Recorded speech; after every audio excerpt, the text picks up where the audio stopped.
கடந்த 2 வாரத்திலும் ஒரே தலைப்பின் கீழே ஆண்டவருடைய வார்த்தைகளை நாம் தியானிக்கிறோம். என்ன தலைப்பு? நானே. பசியாய் இருக்கிறவர்களுக்கு ஜீவ அப்பம் நானே. 2, இருளில் இருப்பவர்களுக்கு வெளிச்சம் நானே. 3, சோத்திரம், வழி தெரியாதவர்களுக்கு நானே வாசலாய் இருக்கிறேன். 4, நானே நல்ல மேய்ப்பராய் இருக்கிறேன். 5, நானே வழியும் நானே சத்தியமும் நானே ஜீவனுமாய் இருக்கிறேன். அதே யோவான்ல இன்னொரு வார்த்தை, நானே திராட்சை செடியாய் இருக்கிறேன். கடந்த வாரத்தில் ஆண்டவர் பேசினார், சோத்திரம், என்னை அன்றி உனக்கு வேறு தேவர்கள் உண்டாயிருக்க வேண்டாம், உனக்கு நான் இருக்கிறேன், நான் போதும், நானே உனக்கு சகல காரியத்தையும் செய்வேன். கடந்த வாரத்தில் 2 தியானித்தோம். 1, நானே உன் பரிகாரியாகிய கர்த்தர். சோத்திரம். அதுக்கடுத்து இன்னொரு வார்த்தையை தியானிச்சோம். சோத்திரம், எகிப்து தேசத்திலிருந்து உங்களை அழைத்து வந்தவர் நானே. உன் வாயை விரிவாய் திற, நான் அதை நிரப்புவேன். சோத்திரம். இந்த நாட்களில் மறுபடியும் கர்த்தர் நமக்கு கொடுக்கிற தீர்க்க தரிசனமான வார்த்தை, உனக்கு நான் இருக்கிறேன், உனக்கு நான் இருக்கிறேன். நீ அனாதை அல்ல, நீ தள்ளப்பட்டவள் அல்ல. எனக்கு யார் இருக்கிறா, எனக்கு என்ன ஆகும், நீ அப்படி நினைக்காத. நல்ல மேய்ப்பராய் நான் இருக்கிறேன், நல்ல தகப்பனாய் நான் இருக்கிறேன், நல்ல வெளிச்சமாய் நான் இருக்கிறேன், நல்ல பரிகாரியாய் நான் இருக்கிறேன், உன்னை நிரப்புகிறவராய் நான் இருக்கிறேன். எத்தனை ஒரு ஆமேன் சொல்றீங்க? சத்தமா ஒரு ஆமேன் சொல்லுங்களேன். இதை எழுதி வச்சு உங்க தனிப்பட்ட ஜெபத்துல நீங்க பிராக்டிஸ் பண்ணுங்க. சோத்திரம். சும்மா ஏதோ பாஸ்டர் சொல்றாரு அப்படின்னு கேட்டுட்டு போயிடாதீங்க. அதை நீங்க அபியாசப்படுத்துங்க. நேற்று அந்த வார்த்தைகளை சொல்லி ஜெபிக்கும் பொழுது ஆண்டவர் ரொம்ப அழகா சொன்னார், நான் வாசல், என்னை மிதிச்சு மேல போ. நேற்று அதை தியானிக்கும் பொழுது அந்த ஒரு வெளிப்பாடு ஆண்டவர் கொடுத்தார். பொதுவாக யாரையாவது மிதிச்சிட்டோம்னா அவங்க என்ன செய்வாங்க? கோவத்தில் இருந்தாங்க, யாரையாவது தெரியாம தான் மிதிச்சிருப்போம், உடனே அவங்களுக்கு சண்டைக்கு வந்துடுவாங்க. என்ன சொல்லுவாங்க? உன் கண்ணு என்ன பின்னாடியா வச்சிருக்க, பார்த்து வர தெரியாதா? தோத்திரம். இந்த உலகம் யாராவது அவளை மிதிக்கிறாங்கன்னா அவங்களுக்கு பதிலாக ஏதாவது செய்யணும், திட்டணும்னு நினைக்கும். ஆனா இயேசு மாத்திரம்தான், என்னை மிதிச்சு நீ மேல போ, என்னை மிதிச்சு நீ அடுத்த எல்லைக்கு போ, நான் உனக்கு நல்ல வாசலாய் இருக்கிறேன். எத்தனை ஒரு ஆமேன் சொல்றீங்க? சத்தமா ஒரு ஆமேன் சொல்லுங்களேன். ஒவ்வொரு வார்த்தைகளும் தீர்க்க தரிசனமான வார்த்தைகள். இந்த வார்த்தைகளை பிடிச்சு ஜெபம் பண்ணுங்க. சோத்திரம். இன்னைக்கு சாயங்காலத்துக்குள்ள அந்த குரூப்ல அந்த 18 வார்த்தைகளையும் நான் போடுவேன். கர்த்தர் உங்களுக்கு லீட் பண்ணுகிற வார்த்தையை எழுதி வச்சு ஜெபம் பண்ணுங்க. கர்த்தர் பெரிய காரியங்களை செய்வார். இன்னைக்கு கர்த்தர் கொடுக்கிற வார்த்தை சங்கீதம் 91வது சங்கீதம். நம்ம எல்லாருக்கும் தெரிந்த வார்த்தை. சங்கீதம் 91 15வது வசனத்தை நம்ம எல்லாரும் சேர்ந்து வாசிப்போம்.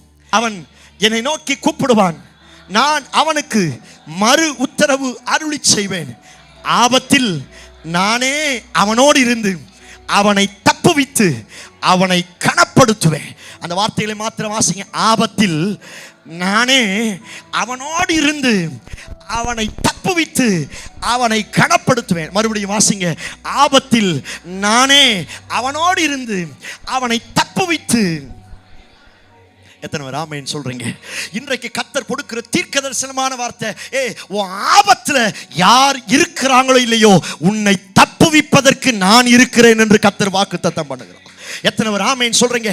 எத்தனை ஆபத்துக்களை சத்துரு கொண்டு வந்தாலும் ஆபத்து நேரத்தில் உதவி செய்வர்கள் ரொம்ப ரொம்ப விரல் விட்டு எண்ணிடலாம். இளையகுமாரனுக்கு ஒரு ஆபத்து வந்த உடனே எல்லாரும் அவனை விட்டு என்ன செய்தார்கள்? எல்லாரும் போயிட்டாங்க. பணம் இருக்கும் பொழுது எல்லாரும் தேடி வந்தாங்க. ஆசீர்வாதமும் ஐஸ்வர்யமும் இருக்கும் பொழுது எல்லாரும் இளைய குமாரனை தேடி அவன் ஃப்ரெண்ட்ஷிப் வந்தாங்க.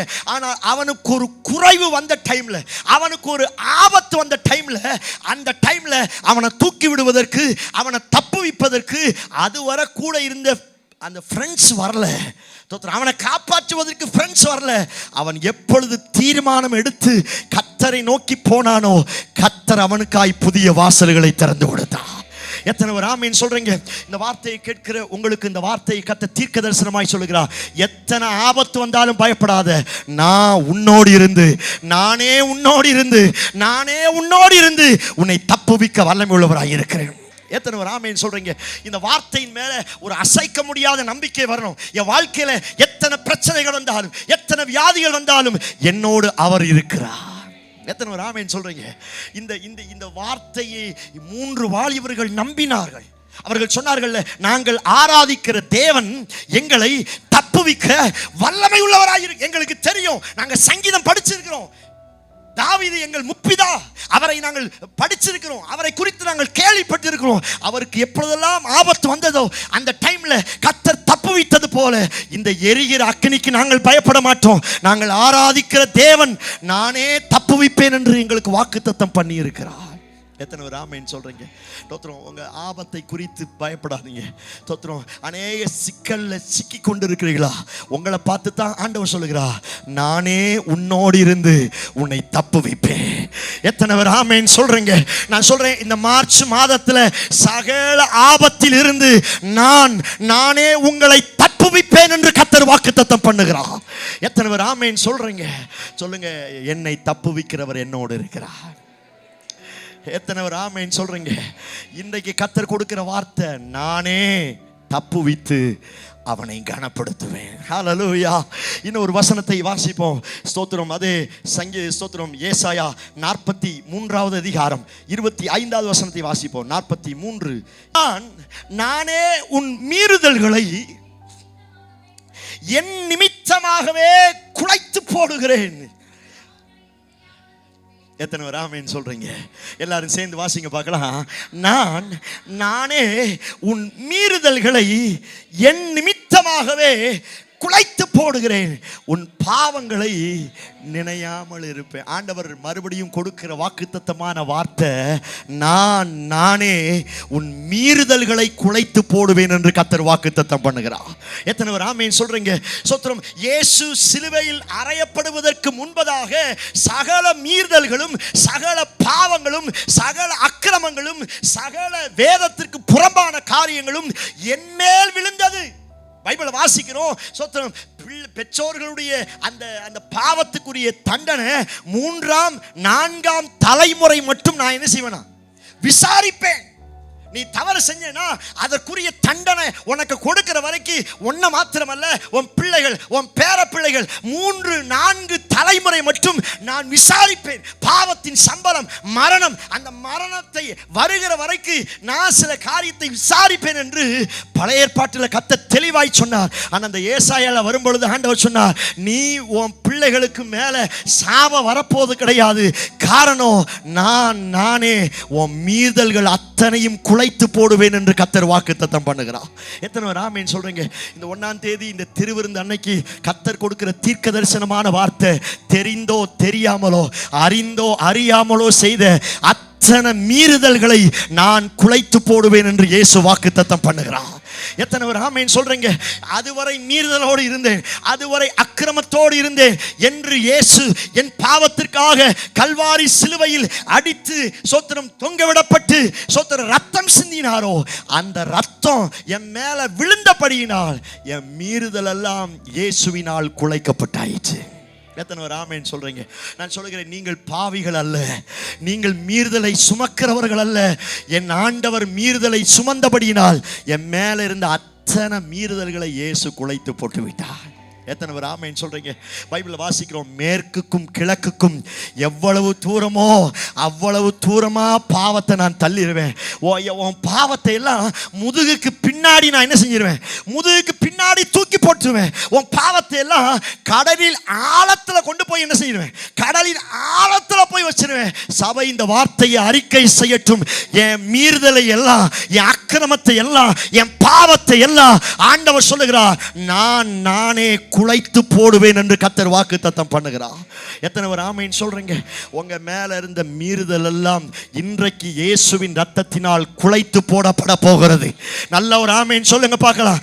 உங்க பிள்ளைகளின் மேல் இருந்த சில மீறுதல்கள் எல்லாம் இந்த நாளில் கர்த்தர் அதை குலைத்து போட போகிறார். உங்க ஜெனரேஷன்ல, உங்க தலைமுறைகள்ல இதுவரை ஆளுகை செய்த பாரம்பரிய சாபம், பாரம்பரிய அக்கிரமம், பாரம்பரிய மீறுதலை பிதாவானவர் இயேசுவின் ரத்தத்தினால் இன்றைக்கு குலைத்து போட போகிறார். எத்தனை ஒரு ஆமேன்னு சொல்றீங்க? சத்தமா ஒரு ஆமேன்னு சொல்லுங்களேன். ஸ்தோத்திரம். ஆபத்தில் நானே அவனோடு இருந்து அவனை தப்புவிப்பேன். 2, இன்னைக்கு கர்த்தர் கொடுக்கிற வார்த்தை ஸ்தோத்திரம். அவன் மீறுதல் எவ்வளவு பெருசா இருந்தாலும் சரி, அவன் மீறுதல்களை நான் என்ன செஞ்சிருவேன்? குழச்சு போடுவேன். ஸ்தோத்திரம் ஸ்தோத்திரம். இன்னொரு வசனத்தை நாம் வாசிப்போம். ஏசாயா 51 ஸ்தோத்திரம் 12. ஏசாயா 51 12. நானே உங்களுக்கு ஆறுதல் செய்கிறவர். தோத்திரம். அழகான வார்த்தை. தோத்திரம். ஆண்டவர் சொல்லுகிறார், நானே உங்களுக்கு. இந்த ஆறுதலுக்குதாகத்தானே ஜனங்க தேடி தேடி போறாங்க. கோயில் குளத்துக்கு எதுக்கு போறாங்க? ஏன் அங்க எங்கேயும் ஓடுறாங்க? ஏன் அங்க எங்கேயும் போறாங்க? ஒரு ஆறுதல் வராதா? எனக்கு ஒரு ஆறுதல் கிடைக்காதா? ஆண்டவர் நம்மை பார்த்து சொல்லுகிறார், நீ அழுகையோடு இருக்கிறாயா? நீ கண்ணீரோடு இருக்கிறாயா? நீ வேதனையோடு இருக்கிறாயா? புலம்பலோடு இருக்கிறாயா? யோபு சொல்றார்ல, அவர் என்னை காயப்படுத்தினாலும் என்னை அடிச்சாலும் அவர் கை என்னை ஆற்றுகிறது. நான் சொல்லுகிறேன், இயேசுவை போல ஒரு ஆறுதல் படுத்துகிற தெய்வம் யாருமே இல்லை. இயேசுவை போல ஒரு கம்ஃபர்ட், என் லைஃபை ஆறுதல் படுத்துவதற்கு யாருமே கிடையாது. எத்தனை முறை நான் சோர்வுக்குள்ளே தள்ளப்பட்டாலும், எத்தனை முறை நான் சோர்ந்து போனாலும், சபை இந்த வார்த்தையை அறிக்கை செய்யட்டும், என்னை ஆறுதல் படுத்துகிறதுக்கு இயேசு இருக்கிறார். என்னை அழாதே என்று ஸ்தோத்திரம், என் கண்ணீரை துடைப்பதற்கு, என்னை தைரியப்படுத்துவதற்கு ஆண்டவர் இருக்கிறார். இந்த வார்த்தையை நீங்கள் நம்புங்கள். இந்த மாதத்தில் இயேசு உங்களை ஆறுதல் படுத்த போகிறார். எத்தனை பேர் ஆமென் சொல்றீங்க? தாவீதே அதை அறிக்கை செய்கிறார். உமது கோலும் தடியும் என்னை தேற்றும். ராஜாவா இருக்கிறான், அவனுக்கு என்னங்க குறை? சகல ஐஸ்வர்யம் இருக்குது, சகல மேன்மை இருக்குது, சகல சம்பத்து இருக்கிறது. அவன் தான் எல்லாமே, அவ்வளவு மேன்மை. ஆனாலும் அவன் அந்த மேன்மையை நம்பல, அந்த பணத்தை நம்பல, அவன் அந்த அதிகாரத்தை நம்பல. அவன் நம்புவது, என்னை சுற்றிலும் எவ்வளவு அரசாங்கம் இருந்தாலும் எனக்கு ஒரு நம்பிக்கை இருக்கிறது, அவருடைய கோலும் அவருடைய தடியும் என்னை தேற்றும். என்னை தேற்றுவதற்கு, என்னை கம்ஃபர்ட் பண்ணுவதற்கு, என்னை ஆறுதல் படுத்துவதற்கு இயேசுவை தவிர வேற யாருமே கிடையாது. எத்தனை ஒரு ஆமேன்னு சொல்றீங்க? சத்தமாத்த ஒரு ஆமேன்னு சொல்றீங்க? நீங்கள் நம்புங்கள், இந்த மாதம் இதுவரை பார்க்காத ஒரு கம்ஃபர்ட், ஒரு ஆறுதலை கர்த்தர் உங்களுக்கு கொடுக்க போகிறார். எத்தனை ஒரு ஆமேன்னு சொல்றீங்க? உங்க சரீரத்தை நினைச்சா ஒரு கவலை வருதில்ல, உங்க பிள்ளைகளை நினைச்சா ஒரு கவலை வருதில்ல, கடனை நினைச்சா ஒரு கவலை வருதில்ல, சொத்துரும் நிறைய பிரச்சனைகள் போராட்டங்களை நினைச்சா ஒரு கவலை வருதில்ல, சொத்துரும் உங்க எதிர்காலத்தை நினைச்சா ஒரு கவலை வருதில்ல, வேலையை நினைச்சா ஒரு கவலை வருதில்ல. நீங்க இந்த வார்த்தையை ஆமேன்னு சொல்லி ரிசீவ் பண்ணுங்க. இந்த மாதம் நானே உங்களை ஆறுதல் படுத்துகிற கர்த்தர் உங்களை ஆறுதல் படுத்த போகிறார். சகல தீங்குக்கும் வருத்தத்திற்கும் நீங்கள் தப்பி பிழைக்க போகிறீர்கள். எத்தனை ஒரு ஆமேன்னு சொல்றீங்க? சத்தமாத்த ஒரு ஆமேன்னு சொல்லுங்களேன். நானே தப்புவித்து, நானே அவனோடு இருந்து அவனை தப்புவித்து அவனை கனப்படுத்துவேன். நானே அவன் அக்கிரமங்களை எல்லாம் குலைத்து போடுவேன். 3 ஆண்டவர் சொல்லுகிறார், நானே அவர்களை ஆறுதல் படுத்துவேன். எத்தனை ஒரு ஆமென் சொல்றீங்க? 4 ஸ்தோத்திரம். எசேக்கியேல் ஸ்தோத்திரம் 34வது அதிகாரம் 11வது வசனத்தை வாசிப்போம். கர்த்தராகிய ஆண்டவர் சொல்லுகிறது என்னவென்றால், இதோ நானே என் ஆடுகளை விசாரித்து அவைகளை தேடி பார்ப்பேன். 4வது கர்த்தர் கொடுக்கிற தீர்க்க தரிசனமான வார்த்தை, என் பிள்ளைகளை நான் விசாரித்து அவர்களை தேடி பார்ப்பேன் என்று கர்த்தர் வாக்குத்தத்தம் பண்ணுகிறார். எத்தனை ஒரு ஆமேன் சொல்றீங்க? சத்தமத்த ஒரு ஆமேன் சொல்லுங்களேன். இது பெரிய ஒரு முக்கியமான தீர்க்க தரிசனமான வார்த்தை. சோத்திரம். ஆண்டவர் சொல்கிறார், நான் உன்னை விசாரிக்கிறேன். விசாரிப்பற்ற நிலைமையில் இருக்கிறீங்களா? புதிய ஏற்பாட்டில் இதைத்தானே வாசிக்கிறோம். அவர் உங்களை விசாரிக்கிறவராய் இருக்கிறபடினால் உங்கள் கவலைகளை எல்லாம் அவர் மேல் என்ன செய்யுங்க? வைத்து விடுங்க. யார் என்னை விசாரிக்கிறார்களோ இல்லையோ, யார் என்னை தேடி பார்க்கிறார்களோ இல்லையோ, என்னை விசாரிப்பதற்கு இயேசு இருக்கிறார். எத்தனை பேர் ஆமென் சொல்றீங்க? எவ்வளவு அழகான வார்த்தை பாருங்க. ஸ்தோத்திரம். இதோ நானே என் ஆடுகளை விசாரித்து அவர்களை தேடி பார்ப்பேன். நான் சொல்றேன், உங்களை விசாரிப்பதற்கு இயேசு இன்றைக்கும் காத்து கொண்டிருக்கிறார். உங்களை தேடி கொண்டிருக்கிறார். உங்களை விசாரித்து உங்கள் கவலைகளை, உங்க கஷ்டங்களை, உங்க போராட்டங்களை நீக்கி போடுவதற்கு ஆண்டவர் இன்றைக்கும் உயிரோடு இருக்கிறார். எத்தனை ஒரு ஆமென் சொல்றீங்க? 5 ஸ்தோத்திரம். அதே எசேக்கியேல் ஸ்தோத்திரம் 44வது அதிகாரம் 28வது வசனத்தை வாசிப்போம். அவர்களுக்குரிய சுதந்திரம் என்னவென்றால், முன்னாடி இந்த வார்த்தையை எல்லாரும் சேர்ந்து வாசிங்க பார்க்கலாம். அவர்களுக்குரிய சுதந்திரம் என்னவென்றால் நானே அவர்கள் சுதந்திரம். எத்தனை ஒரு ஆமேன் சொல்றீங்க? சத்தமா ஒரு ஆமேன் சொல்லுங்களேன். தோத்திரம். எனக்கு யார் இருக்கிறாங்களோ இல்லையோ, எனக்கு எது இருக்கிறதோ இல்லையோ, நான் ஆராதிக்கிற இயேசு எனக்கு சுதந்திரமா இருக்கிறார். எத்தனை ஒரு ஆமேன் சொல்றீங்க? எவ்வளவு அழகான, நான் இருக்கிறேன்.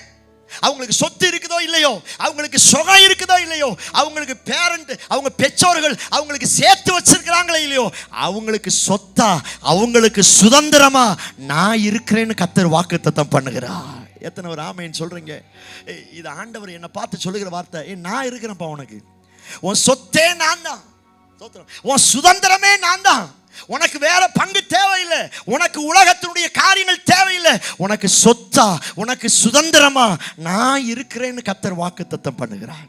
இந்த வார்த்தைகள் தியானிக்கும் போதெல்லாம் மறுபடியும் கர்த்தர் நம்மகிட்ட உணர்த்துகிற வார்த்தை, நீ யாரும் இல்லைன்னு நினைக்காத, நீ அனாதைன்னு நினைக்காத, நீ கைவிடப்பட்டன்னு நினைக்காத. நானே உனக்கு ஆறுதலாக இருக்கிறேன், நானே உன்னை விசாரிக்கிறவராக இருக்கிறேன், நானே உனக்கு சுதந்திரமாக இருக்கிறேன். சுதந்திரம் இல்லாமல் இருக்கிறீங்களா? சுதந்திரம் இல்லாமல் இருக்கிறீங்களா? சொத்து இல்லாமல் இருக்கிறீங்களா? ஏமாற்றப்பட்ட நிலைமையில் இருக்கிறீங்களா? பங்கு இல்லாமல் இருக்கிறீங்களா? உங்களை பார்த்து தான் கர்த்தர் சொல்லுகிறார், பயப்படாத, நான் உனக்கு சுதந்திரமாக இருக்கிறேன். எத்தனை ஒரு ஆமேன் சொல்றீங்க? இந்த வார்த்தையை சொல்லி நீங்க ஜெபிக்கணும். ஆண்டவரே, நீரே என் சுதந்திர ஆண்டவரே, நீரே என் சுதந்திர ஆண்டவரே, நீரே என்னை விசாரிக்கிறவர் ஆண்டவரே. கடைசியா இன்னும் 2 வார்த்தைகளை வேகமாய் வாசிக்க போகிறோம். எபிரேயர் ஸ்தோத்திரம், எபிரேயர் 10வது அதிகாரம் 30வது வசனத்தை வாசி. பழிவாங்குதல் எனக்குரியது, நானே பதில் செய்வேன் என்று. எத்தனை பேர் ஆமென் சொல்றீங்க? அழகான சத்தியங்க. இந்த சத்தியத்தை நம்ம தெரிஞ்சு இதன்படி வாழ்ந்தாலே போதும். ஆண்டவர் சொல்லுகிறார், நீ பயப்படாத, நீ எதிரிகளை பார்த்து பயப்படாத, நீ எதிரிகளுக்கு விரோதமா யுத்தம் பண்ணாத. ஆண்டவர் சொல்லுகிறார், பழி வாங்குதல் எனக்குரியது, நானே பதிலுக்கு பதில் செய்வேன்.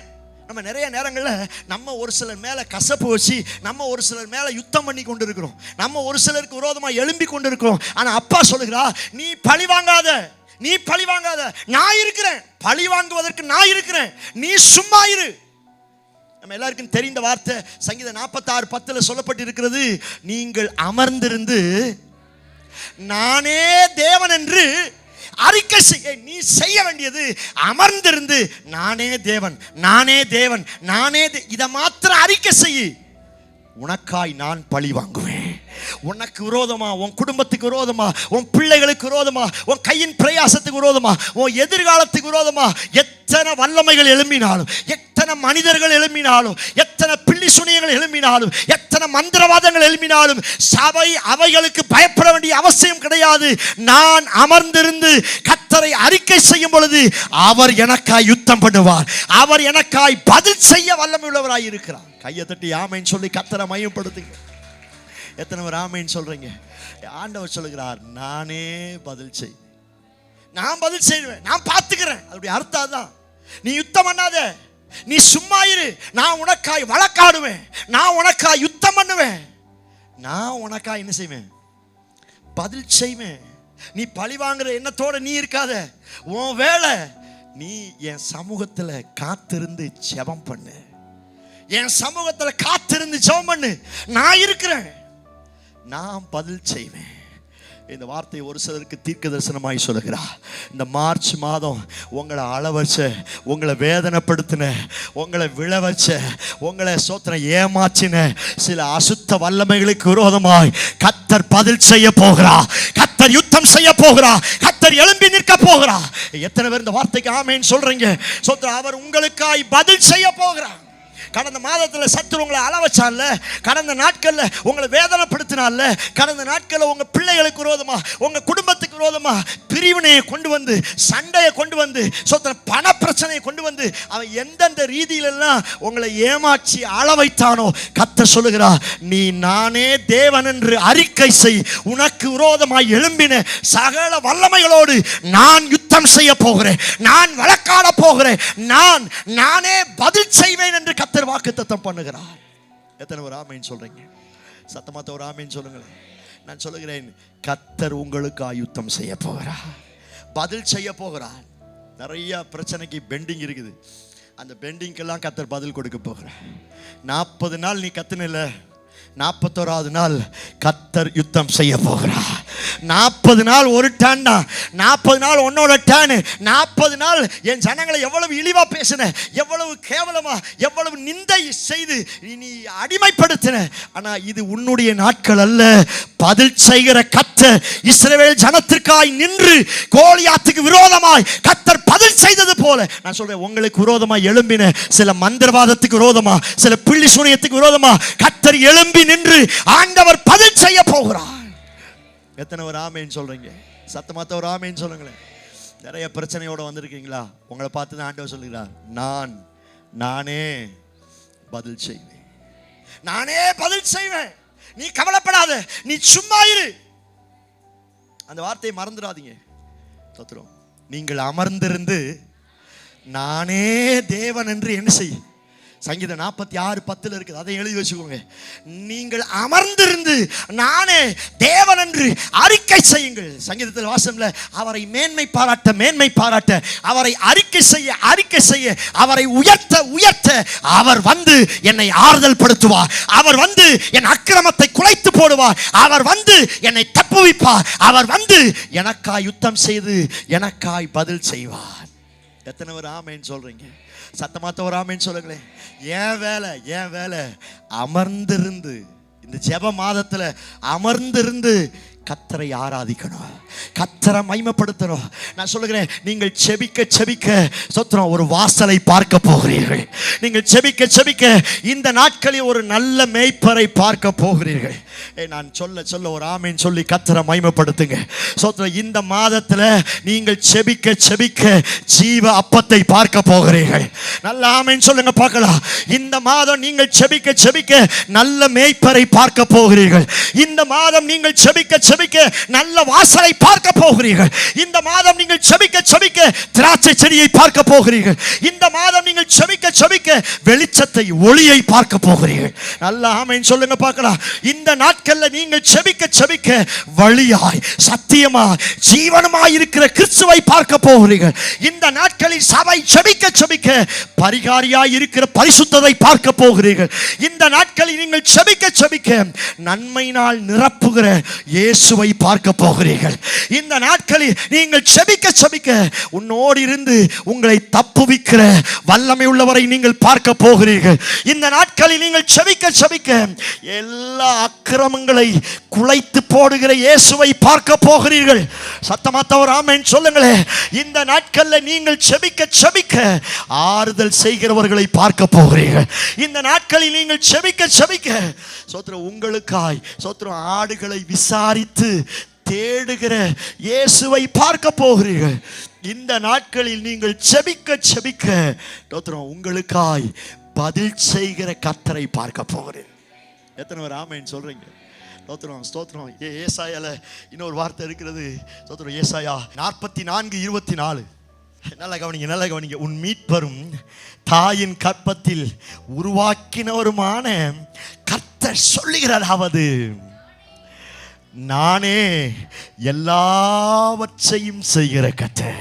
நல்ல கையை தட்டி கர்த்தருக்கு மகிமையை செலுத்துங்க. நானே எல்லாவற்றையும், எல்லாவற்றையும் கீழே எல்லாமே அடங்கிறது. இதுல வேற ஒண்ணுமே பெண்டிங் இல்ல, வேற ஒண்ணுமே பாக்கி இல்ல. ஆண்டவர் சொல்கிறார், நானே எல்லாவற்றையும் செய்கிற கர்த்தர். என்ன தேவையோடு வந்திருந்தாலும், என்ன எதிர்பார்ப்போடு ஆண்டவருடைய சமூகத்தில் வந்திருந்தாலும், உங்களை பார்த்து தான் ஆண்டவர் சொல்லுகிறார், நானே எல்லாவற்றையும் செய்கிற கர்த்தர். எத்தனை ஒரு ஆமென் சொல்றீங்க? நான் கடந்த வார்த்தை சொன்னேன், எப்பொழுதெல்லாம் ஆண்டவர் நானேன்னு சொல்றாரோ அப்பொழுது நீங்க என்ன செய்யணும்? நீரே அதிசயங்களை ஆறுதல் படுத்துகிறவர், நீரே என்னை விசாரித்து என்னை தேடி பார்க்கிறவர், நீரே பதில் செய்கிறவர். இந்த வார்த்தை அழகான வார்த்தை, நீரே எல்லாவற்றையும் செய்கிறவர். எத்தனை பேர் ஆமென் சொல்றீங்க? கிட்டத்தட்ட 17-18 காரியம் இருக்குது. இந்த 18 காரியங்களை தயவு செய்து எழுதி வச்சு அறிக்கை செய்யுங்க. முடிஞ்சா எழுதி வச்சு உங்க வீட்டில் தொங்க விடுங்க. கர்த்தர் சித்தமான குரூப்ல ஒரு நல்ல சார்ட் மாதிரி எழுதி நான் உங்களுக்கு அனுப்புறேன். ஜெராக்ஸ் எடுத்து ஒவ்வொரு இடத்துலையும் ஒட்டி வைங்க. ஆண்டவருடைய வார்த்தையை ஒட்டி வைங்க. நீங்க சோகமா எந்த பக்கம் திரும்பினாலும் அந்த பக்கத்துல ஒரு வார்த்தை வரும், நானே நல்ல மேய்ப்பராய் இருக்கிறேன். இன்னொரு பக்கம் திரும்பும் பொழுது நானே உங்களுக்கு ஆறுதல் செய்கிறவர். இன்னொரு பக்கம் திரும்பி பார்க்கும் பொழுது நான் பதில் செய்கிறவர். எத்தனை பேர் செய்யறதுக்கு ரெடியா இருக்கிறீங்க? சத்தமா ஒரு ஆமென் சொல்லுங்களேன். வீட்டில் என்னென்னமோ தொங்க விடுறான். மற்ற மதத்துக்காரங்க என்னென்னமோ தொங்க விடுறாங்க. வீட்டுக்கு முன்னாடி பொம்மையை தொங்க விடுறாங்க, தேங்காவை தொங்க விடுறாங்க, எலுமிச்சம்பழத்தை தொங்க விடுறாங்க, வத்தலை தொங்க விடுறாங்க, கழுத போட்டாவை கூட என்ன செய்யறாங்க? வசனத்தை தொங்க விடுங்களேன். பக்கத்தில் பார்த்துருங்க, வசனத்தை வீட்டில் தொங்க விடுங்க.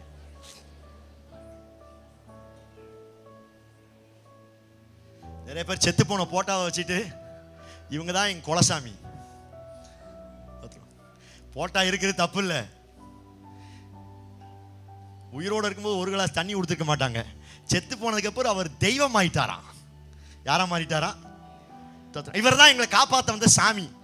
அதை ஒரு போட்டா நான் சொல்றேன், அது இருக்குதோ இல்லையோ விட்டுருங்க. உங்க போட்டோ இருக்குதோ இல்லையோ, உங்க கல்யாண போட்டோ இருக்குதோ இல்லையோ, வசனத்தை தொங்க விடுங்க. எத்தனை ஒரு ஆமீன் சொல்றீங்க? சத்தமா ஒரு ஆமீன் சொல்லுங்களேன். வசனம் உங்களை உயிர்ப்பிக்கும். மறுபடியும் எந்த பக்கம் திரும்பினாலும் நானே இந்த வார்த்தையை கேட்கும் பொழுதே உங்களுக்குள்ள ஒரு ஸ்ட்ரென்த் உண்டாகும். நீங்க சோர்ந்து போய் கிடக்கிற டைம்ல நானே உங்களுக்கு ஆறுதல் செய்கிறவர், நானே எல்லாவற்றையும் செய்கிறவர், நானே உன்னோடு இருந்து உன்னை. இந்த வார்த்தையை படிக்கும் பொழுது அது எனக்குள்ள ஒரு பெரிய அற்புதங்களை கொண்டு வரும். எத்தனை ஒரு ஆமீன் சொல்றீங்க? எத்தனை ஒரு ஆமீன் சொல்றீங்க? சத்தமா ஒரு ஆமீன் சொல்லுங்களேன். எத்தனை ஒரு ஆமீன் சொல்றீங்க? எத்தனை ஒரு சந்தோஷமா இருக்குது. ஆண்டவர் வந்து என் பக்கத்தில் நான் அழும் பொழுது நானே ஆறுதல் செய்கிறவராக இருக்கிறேன். நான் வேதனைப்படும் பொழுது ஆண்டவர் பக்கத்தில் வந்து நானே உன்னை விசாரித்து உன்னை தேடி பார்ப்பேன், நானே உன் வாசலா இருக்கிறேன், நானே உன் வெளிச்சம். இதை கேட்கும் பொழுது எவ்வளவு சந்தோஷமா இருக்குது. இதை செய்யுங்க. இந்த வார்த்தையை ரிசீவ் பண்ணி செய்யுங்க. கடைசியா ஒரே ஒரு வார்த்தையை சொல்லி நான் முடிக்கிறேன். அப்போஸ்தலனாகிய பவுல் கிறிஸ்தவர்களை கொலை செய்யும்படி ராஜாட்ட உத்தரவு வாங்கிட்டு வேகமா போய்கிட்டு இருப்பான். கவனிங்க. அவன் வேகமா போய்கொண்டு இருக்கும் பொழுது திடீரென்று ஒரு வெளிச்சம் அவன் மேல என்ன செய்யும்? அவன் கண்கள் மேல ஒரு வெளிச்சம் பட்ட மாத்திரத்துல அவன் குதிரையிலிருந்து கீழே என்ன செஞ்சிருவான்? விழுந்துருவான். விழுந்த உடனே பார்வை தெரியாது, அங்க ஏதோ ஒரு வெளிச்சம் இருக்கிற மாதிரி தெரியும். உடனே இந்த அப்போஸ்தலனாகிய சவுல், இந்த பவுல் கேட்பான், நீர் யார்? என்ன கேப்பா? நீர் யார்? உடனே இயேசு டைரக்டா அவன்கிட்ட ஒரு வார்த்தை சொல்லுவார், நீ துன்பப்படுத்துகிற இயேசு, நீ துன்பப்படுத்துகிற இயேசு நானே. அவனால அதுக்கு அடுத்து ஆண்டவரை ஃபேஸ் பண்ணவே முடியல, ஆண்டவரை பார்க்கவே முடியல. அடுத்த செகண்டே மனம் திரும்பிட்டான். ஆண்டவரே, ரட்சிக்கப்படுவதற்கு நான் என்ன செய்யணும்? ஆண்டவரே, என் பக்கத்துல வந்து ஆண்டவர், நான் உனக்கு ஆறுதலா இருக்கிறேன், நான் உனக்கு சோத்திரம் விசாரிக்கிறவரா இருக்கிறேன், நான் உனக்கு வாசலா இருக்கிறேன், நான் உனக்கு மேய்ப்பரா இருக்கிறேன், நான் உனக்கு ஜீவப்பமா இருக்கிறேன், நான் உனக்கு பரிகாரியா இருக்கிறேன்னு சொல்லும் பொழுது என்னை அறியாம ஒரு கம்ஃபர்ட் வருது, என்னை அறியாம ஒரு சந்தோஷம் வருது. ஆனா அந்த கடைசி வார்த்தையை என் பக்கத்துல வந்து உட்கார்ந்து, தோத்துறோம், நீ துன்பப்படுத்துகிற இயேசு நானே அப்படின்னு சொன்னா நம்ம இருதயம் எவ்வளவு வேதனைப்படும். ஜஸ்ட் திங்க் பண்ணி பாருங்க. தோத்துறோம், எந்த ரீதியில் இயேசுவை துன்பப்படுத்தி கொண்டிருக்கிறோம். வேதத்திற்கு புறம்பாய் எதெல்லாம் செய்யறோமோ, வார்த்தைக்கு புறம்பாய், வசனத்துக்கு புறம்பாய், வசனத்துக்கு விரோதமாய் எவைகளெல்லாம் நீங்களும் நானும் செய்கிறோமோ, அப்பொழுது ஒன்று நன்றாய் புரிந்து கொள்ளட்டும். ஆண்டவர் என் பக்கத்தில் வந்துட்டு இதே வார்த்தையை தான் சொல்லுவார், நீ துன்பப்படுத்துகிற இயேசு நானே. ஸ்தோத்திரம். இந்த வார்த்தையை கொஞ்சம் அறிக்கை செய்யுங்க. நமக்கு நல்ல திருவிருந்து ஆராதனை இருக்கிறது. தெரிந்தோ தெரியாமலோ செய்த அத்தனை அக்கிரமங்களை கர்த்தர் குலைத்து போடுவார். ஆனா அநேக சமயத்துல ஆண்டவர் என் பக்கத்துல வந்து அழுதுட்டு சொல்ற வார்த்தை, நீ என்னையும் துன்பப்படுத்திட்டியே, நீ என்னையும் துன்பப்படுத்திட்டியே, நீ துன்பப்படுத்துகிற இயேசு நானே. வேதத்துக்கு புறம்பாய், வார்த்தைக்கு புறம்பாய், வசனத்துக்கு புறம்பாய் நான் எதை செய்தாலும், நான் செய்யற காரியம் என்ன சந்தோஷப்படுத்தலாம், நான் செய்யற காரியம் மற்றவங்களை சந்தோஷப்படுத்தலாம். ஆனால் வேதத்துக்கு புறம்பாய் நான் செய்கிற காரியம் என்ன சந்தோஷப்படுத்தினாலும், மற்றவங்களை சந்தோஷப்படுத்தினாலும் ஒருவரை வேதனைப்படுத்தும் அப்படிங்கிறத சபை மறந்துவிடும். தேவனுக்கு பிரியமில்லாத, தேவனுக்கு விரோதமான காரியங்களை துணிந்து செய்யும் பொழுது சொத்தனம் எனக்கு அந்த வார்த்தையை நீங்கள் சரியா கவனி, எனக்கு சந்தோஷமா இருக்கும், அல்லது என் பக்கத்தில் இருக்கிறவங்களுக்கு சந்தோஷமா இருக்கும். ஆனா வானத்தையும் பூமியை உண்டாக்கின கர்த்தர் என் பக்கத்துல இருந்து சத்தம் இல்லாம ஒரு வார்த்தை சொல்லுவார், நீ துன்பப்படுத்துகிற இயேசு.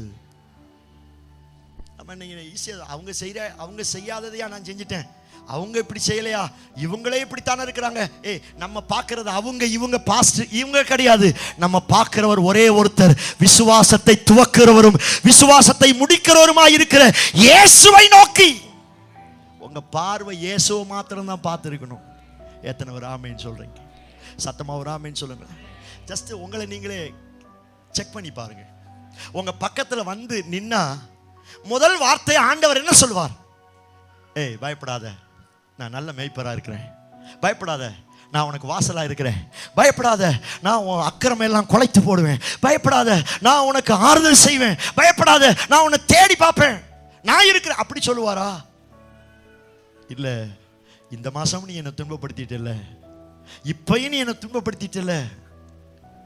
எல்லாரும் எழுந்து நின்று